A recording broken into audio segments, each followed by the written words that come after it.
இப்போ 10th 9th பாரு 2 பேரும் நிற்கிறான்.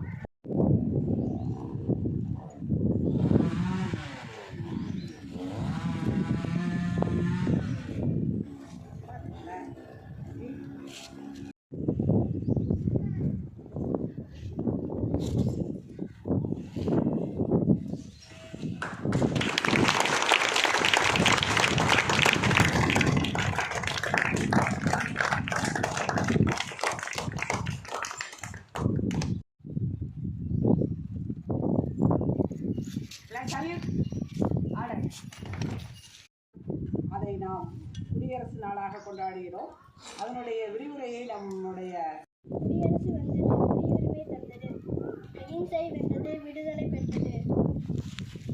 காந்தி சொன்னது, நாடு ஒன்றுபட்டு நின்றது, மறுமலர்ச்சி பிறந்தது, இந்தியர் மனம் நிம்மதி கொண்டது, தேசிய கொடி தலை ஓங்கி நின்றது. நன்றி. வீடு எங்கள் நாட்டுக்கு எந்த நாடு பேரின்ப ஞான வீடு எங்கள் நாட்டுக்கு எந்த நாடு கங்கை யமுனை பொருணை காவேரியும் பாயும் கங்கை யமுனை பொருணை காவேரியும் பாயும் திங்களும்